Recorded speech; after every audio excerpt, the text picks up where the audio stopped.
y cedemos el uso de la palabra al doctor Luis Cucarella para su reflexión final.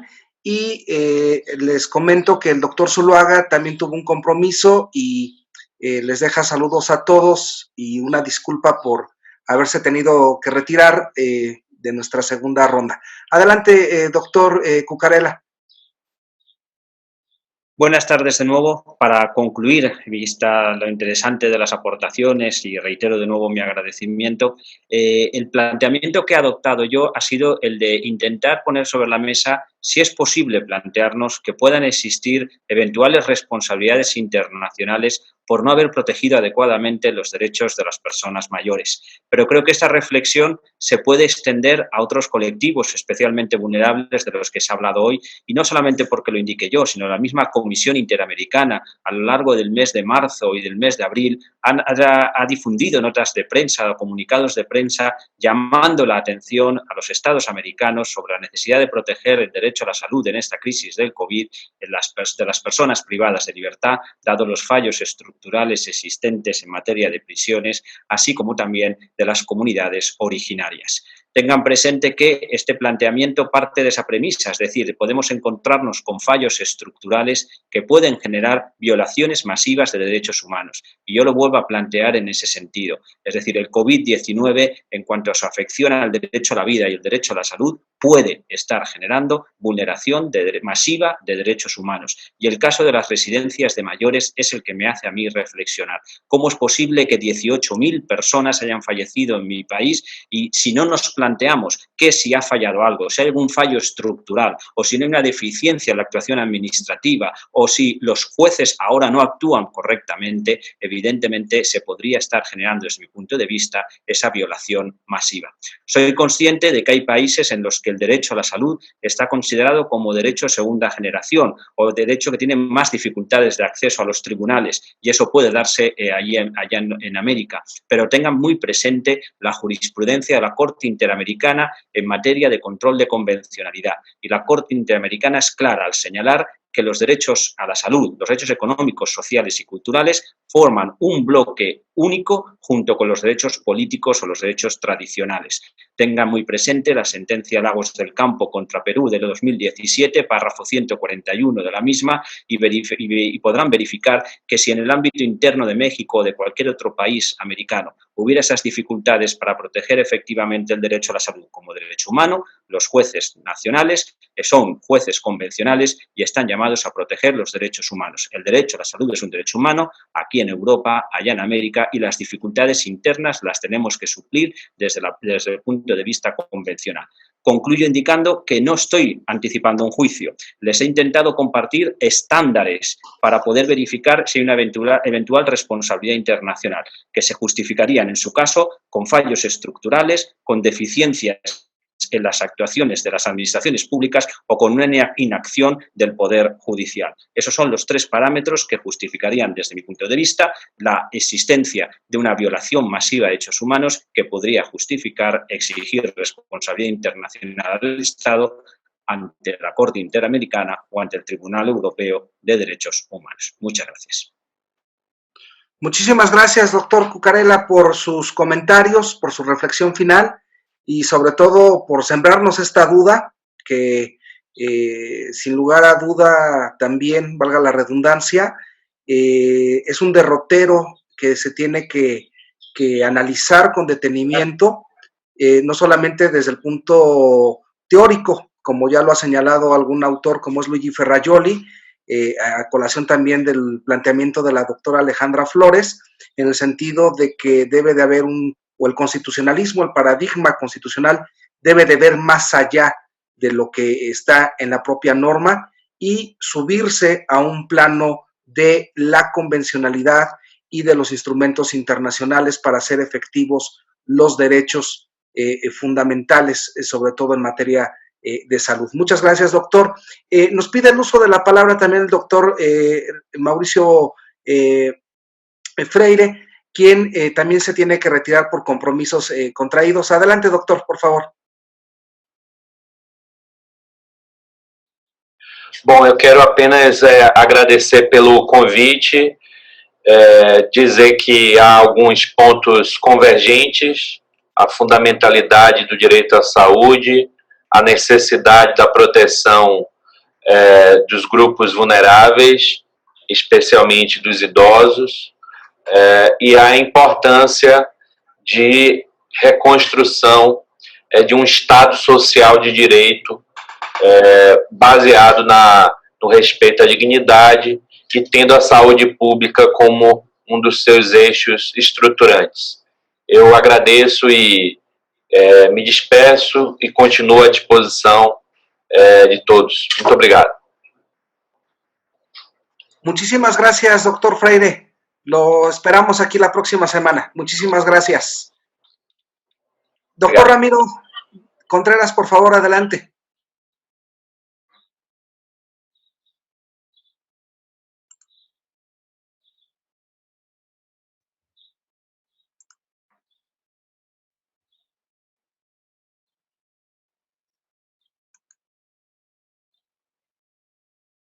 Bueno. Lo escuchamos, doctor. Gracias. Creo que coincidimos en que los sistemas de salud, los sistemas de salud actuales no han sido capaces de manifestar la garantía del derecho a la salud como un derecho fundamental, un derecho social, ahora con lo que presentó el COVID-19. Creo que en eso coincidimos. Por otro lado, los derechos sociales se distinguen por una historia de luchas de activistas, como que eso ha sido la característica. Los derechos sociales no han sido donados, se han tenido que arrancar, y todavía. De allí que yo quisiera decir 3 ideas. Creo que la red puede manifestarse mediante la Comisión Estatal de Derechos Humanos sobre la urgencia de revisar políticas públicas y demás procedimientos para garantizar este derecho. Igual su ubicación dentro de nuevos paradigmas para un nuevo mundo, como que la vacuna sea un bien público mundial, etcétera, y desde ideas de pensadores que ya han manifestado las novedades teóricas. La segunda sugerencia es que la red manifieste la urgencia estructural, el estudio de estos hechos, específicamente del derecho a la salud, en rubros específicos como accesibilidad, calidad, universalidad, etc. Tercero, también que la red manifieste la urgencia de un proyecto metanormativo, porque creo que no podemos quedarnos con las concepciones de derechos fundamentales que tenemos dentro de una visión de un constitucionalismo que funcionó, pero que hoy está claro que debe de irse más allá. Creo que también la red puede denunciar la urgencia de clarificar frases como no hay recursos o prioridades sobre el destino de las partidas de los recursos de los presupuestos. Y finalmente, y si esto es cierto, pues que este derecho se ha de iniciar por la parte preventiva, como lo dice la parte de salud, entonces denunciar la urgencia que sobre los mecanismos preventivos necesita claridad, sobre todo en normativas y procedimientos, para que se redefina este derecho a la salud como un derecho social. Es todo.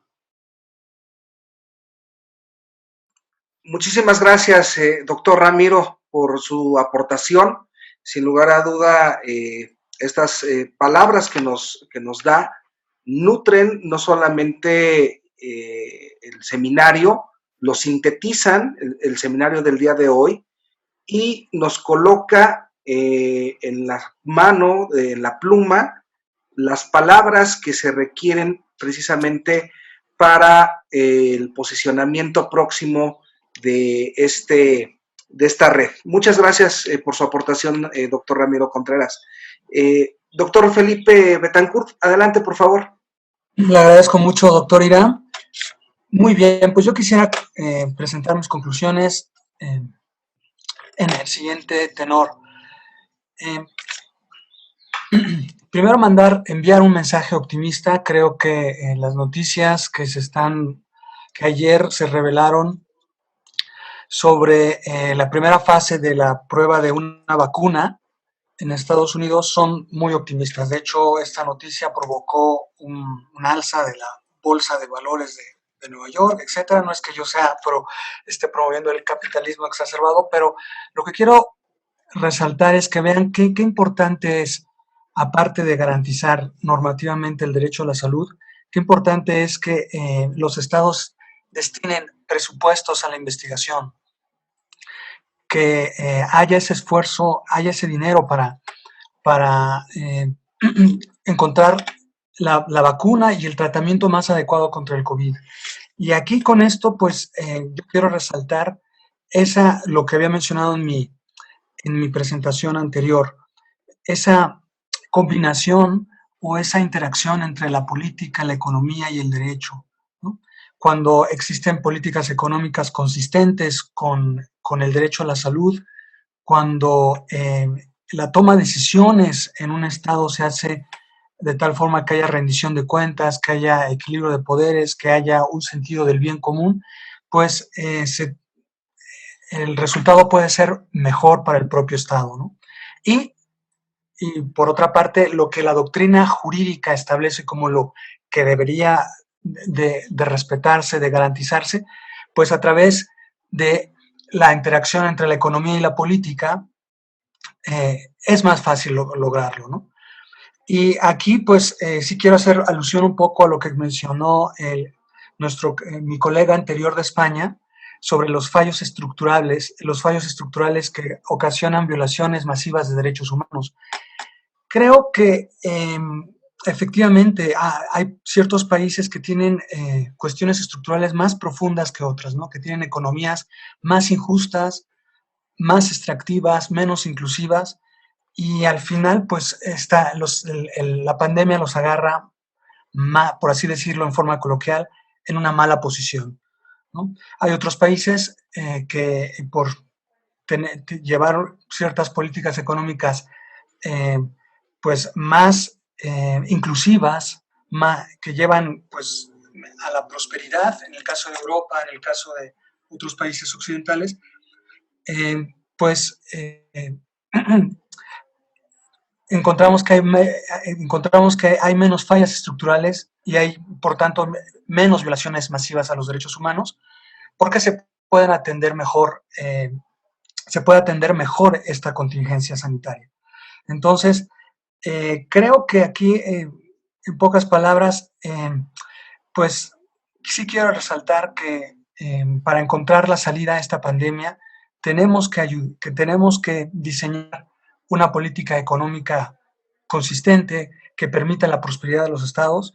Tenemos que también lograr que las democracias de los países funcionen para lo que se instituyeron, que haya rendición de cuentas, que haya transparencia, que haya equilibrio de poderes, y esto va a facilitar que el derecho a la salud se garantice mejor, que en la práctica, no solamente en la teoría, en la norma, esté garantizado, sino que en la práctica todas las condiciones sociales lo permitan lograr mejor.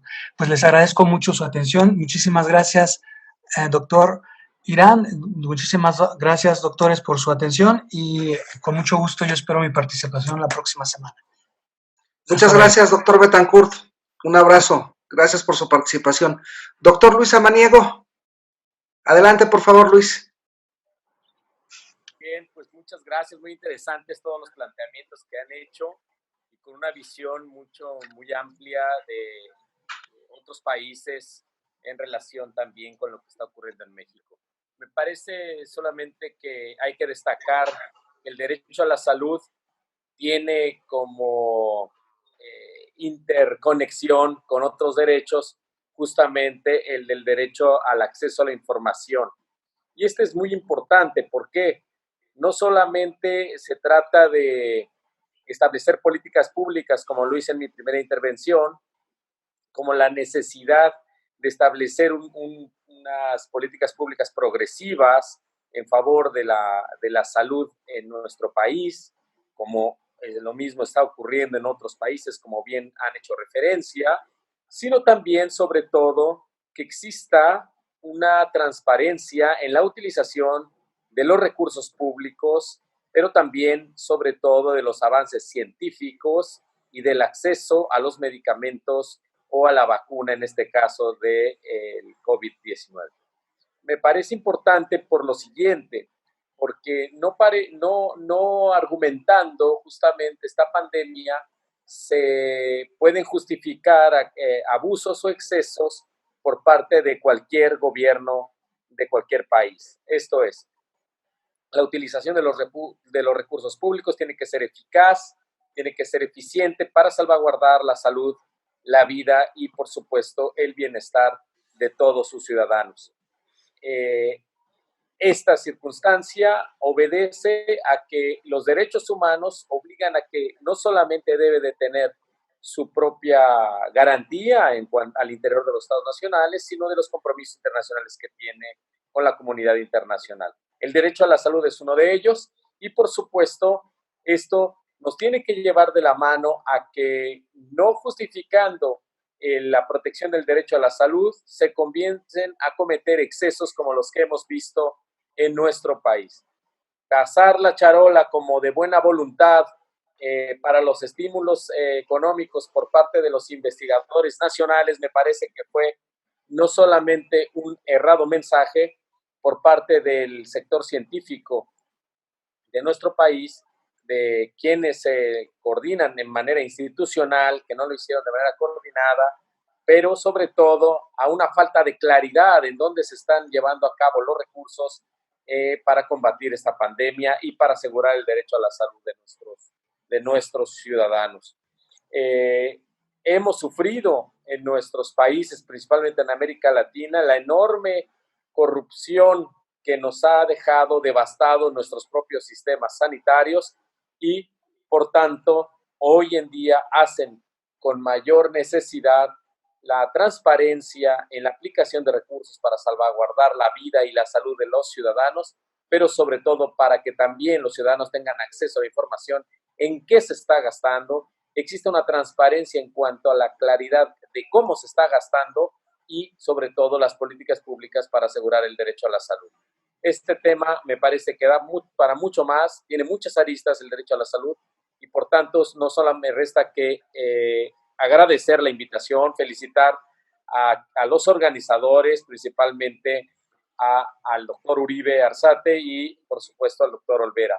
Y por último, felicitar a todos y cada uno de los expositores y a quienes nos están siguiendo a través de estos canales, que también es verdad, ha sido maratónico, afectando en algún momento también su derecho a la salud por estarnos escuchando tanto tiempo. Les mando un gran abrazo y espero que estén bien. Hasta luego. Muchas gracias, Luis. Te mandamos también un fuerte abrazo allá hasta Quintana Roo y te esperamos también dentro de 8 días. Doctora González Chávez, adelante, doctora Lulu. Bueno, yo nada más para finalizar, haría lo siguiente. Uno, una reconstrucción de los sistemas de salud pública y privada.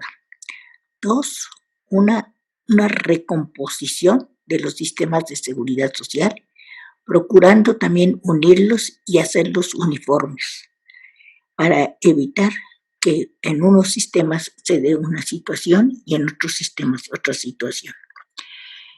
Y tercero, proteger los derechos de las personas de la tercera edad que, independientemente de su situación, ellos colaboraron con el sistema productivo del país y en estos momentos lo menos que podemos hacer es reconocerlos.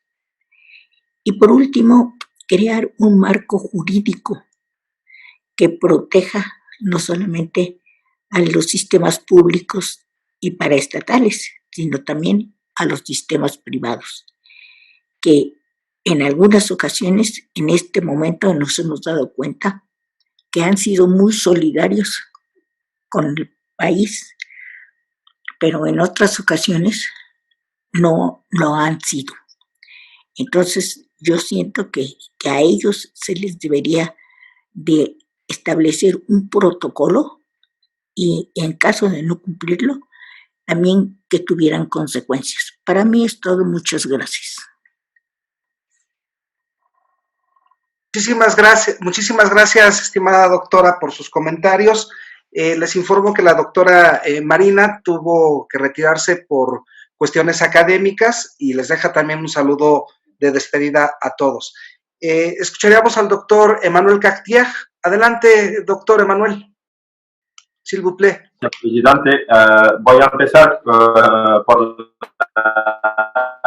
la pregunta de mi colega Enrique Uribe a propósito de la jurisprudencia del Consejo Constitucional y después, no sé si habéis bien oído la última parte de mi conferencia, quizás queréis que yo lo desarrollo de nuevo, no sé exactamente, o respondo a las preguntas que has pedido al principio de la segunda parte de nuestras intervenciones. ¿Qué prefieres? Lo que guste de usted, doctor. Okay. Apelamos a su juicio académico. Ok, muchas gracias.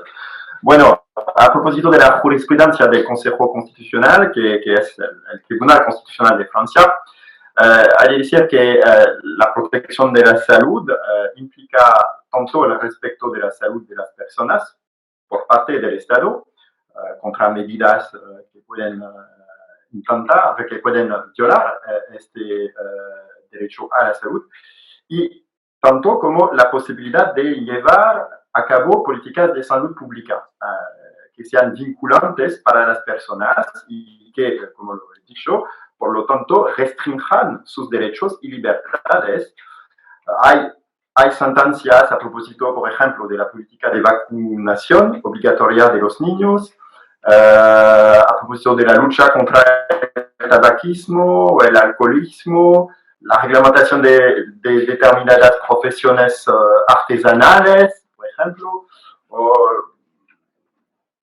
por ejemplo, también las medidas de lo que se llama hospitalización sin consentimiento. En todas estas medidas de nivel legislativo, de nivel de la ley, el Consejo del Estado verifica de manera clásica el test de proporcionalidad, que estas medidas legislativas ofrezcan garantías legales al nivel de la ley suficientes, y que las medidas de coerción, si hay medidas de coerción, hay en este campo, se consideren necesarias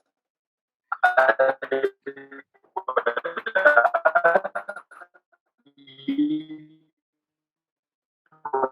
proporcionalidad se utiliza ante todos los jueces constitucionales en Europa. Así, de acuerdo con esta jurisprudencia del Consejo Constitucional, el legislador dispone en Francia de una margen de maniobra considerable en cuanto al contenido de las políticas de salud pública, que también deben tener en cuenta, y el Consejo Constitucional verifica eso, la evolución del estado de los conocimientos y las técnicas médicas. Y lo mismo se aplica, por ejemplo, en el contexto de la legislación laboral, etc. Bueno, no sé si Enrique quiere más ejemplos, pero bueno, es lo esencial. Quisiera también volver al tema del derecho de la salud. Pienso que el derecho a la salud es una oportunidad, en el contexto del COVID-19, es una formidable oportunidad para ciertos estados de investir, de colonizar muchos campos del derecho al nombre del derecho a la salud y para cambiar nuestra escuela, nuestra escala de valores y poner el derecho a la salud, que es vinculado con el derecho a la vida y que es vinculado también con la dignidad de la persona humana, al centro de cada política pública, que sea la política laboral, que sea la política energética, con conexiones ciertas con el medio ambiente, porque yo sé que es el tema de la próxima reunión, pero hay conexiones evidentes con el derecho del medio ambiente y la jurisprudencia del Consejo Constitucional en Francia ha ido esta conexión hace poco tiempo entre derecho a la salud y derecho del medio ambiente.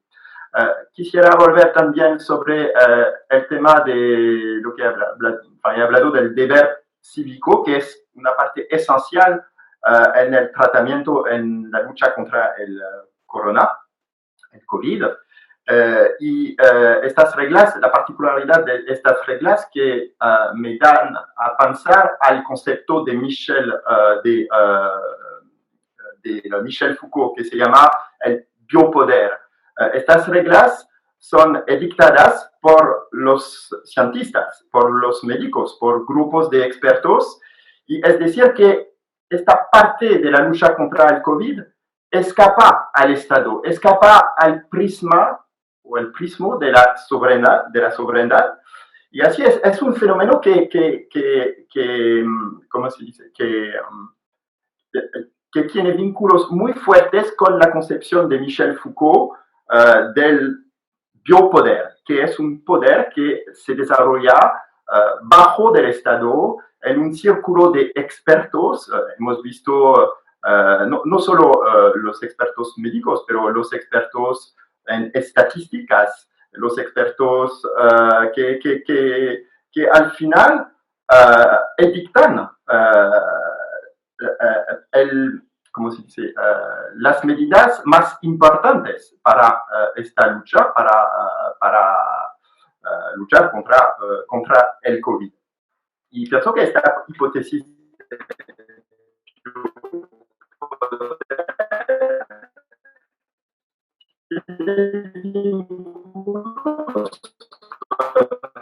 estos sinergias cívicos a propósito de la distanciación social, de respecto de la limpieza de sus manos, etc., tienen un vínculo interesante entre el gobierno y estos ciudadanos. La relación de confianza no es la relación de confianza entre los ciudadanos y el gobierno, pero entre el gobierno y los ciudadanos. Y también entre cada ciudadano también, no solo como ciudadano, sino que como ser humano, de acuerdo con el desafío de esta crisis, que es preservar la vida. Y en Francia, este llamamiento a la virtud cívica, a los deberes de los ciudadanos, se ve distorsionado por un discurso claramente infantilizante del primer ministro, que blande la amenaza de un reconfinamiento de los franceses en caso de incumplimiento de estas normas. Pienso que una reflexión sobre estas normas es bastante interesante, con relación también con el concepto de biopoder, porque son normas edictadas por autoridades que no son autoridades vinculadas directamente con el Estado, pero vinculadas con una autoridad científica. Bueno, muchas gracias todavía y hasta la semana próxima. Merci, doctor Emmanuel Cartier. A la semaine prochaine. Doctor Joaquín Ordóñez, por favor. Claro que sí, doctor Iram, muchas gracias. Bien, pues voy en concreto a contestar la pregunta que se me hace aquí de parte de Gabriela Sánchez. Dice, ¿qué pasaría? Es un par de preguntas que vienen en una misma.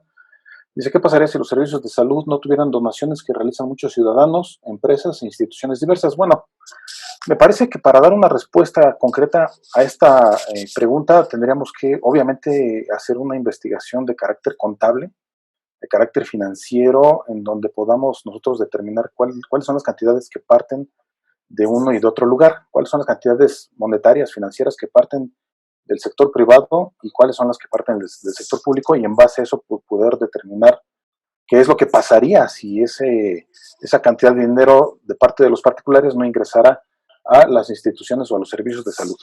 Me parece que tendríamos que hacer eso. Sería irresponsable de mi parte pronunciarme en un sentido o en otro si no cuento con esa información. Sin embargo, la segunda parte de la pregunta, que dice que ¿dónde está nuestro derecho a la salud realmente si nuestras instituciones de salud están limitadas?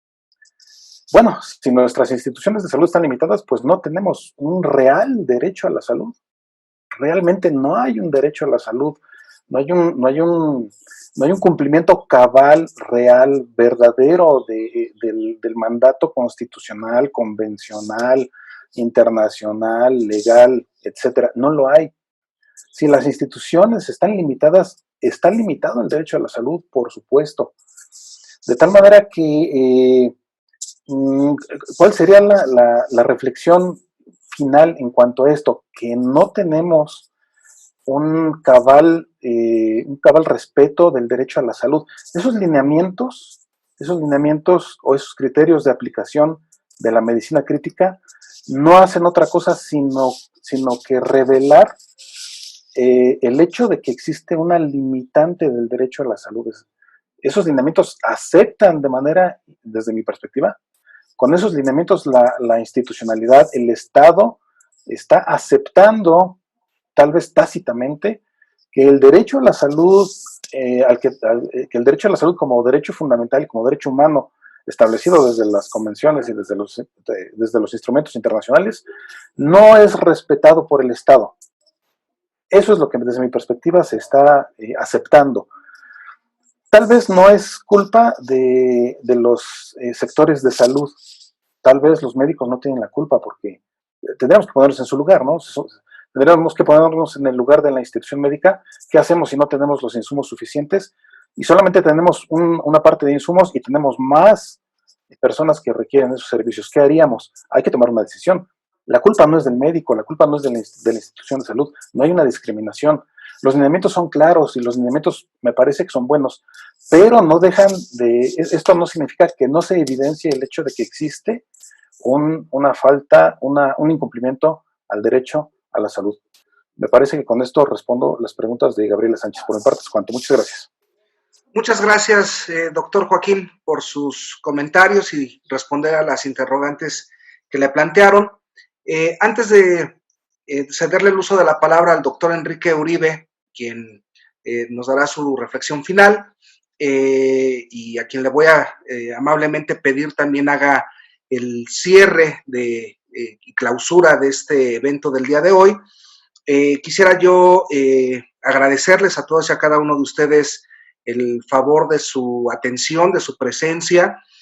Sabemos que son sesiones un poquito extenuantes, pero que son muy enriquecedoras desde el punto de vista académico.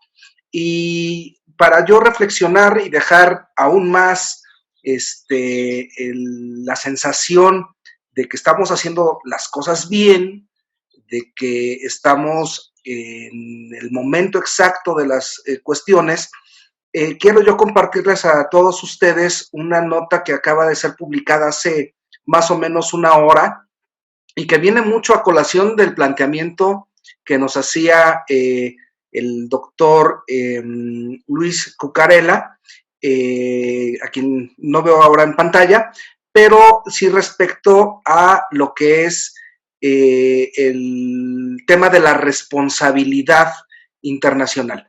Hace aproximadamente una hora salió publicada esta nota en donde la Organización Mundial de la Salud está aceptando que una vez que se concluya la alerta sanitaria mundial, pues se hará una revisión del papel que ha desempeñado, y esto obviamente debido a la situación que enfrenta al gobierno de los Estados Unidos con China la Unión Europea, que se ha sumado en una posición pro-OMS, si me permiten ponerla de esa manera, y que indudablemente en los siguientes días, semanas y meses estará todavía el tema dando de qué hablar. Muchísimas gracias a todos. Los dejo con el doctor Enrique Uribe.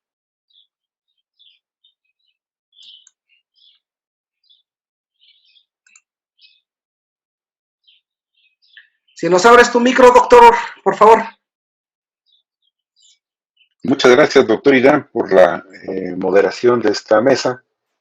Y les decía que por ser ya la hora que es, el tiempo que nos ha llevado, lo extenuante que ha sido esta jornada, solamente sumarme a los comentarios que se han vertido por parte de todos los colegas, que son muy enriquecedores, muy interesantes para poder generar investigación en el campo que estamos tratando, y desde luego mayores aportes para que la atención al derecho a la salud sea una atención irrestricta y inexcusable por parte de quienes están obligados a hacerlo. Todos son recursos, todo es dinero. Creo que el viraje que tenemos que hacer en el diseño del Estado también apremia, porque la pandemia nos ha demostrado que el Estado que necesitamos es otro, diferente al que hoy tenemos. Con esto concluyo mi participación por cuanto hace al día de hoy, al tema de hoy tan interesante.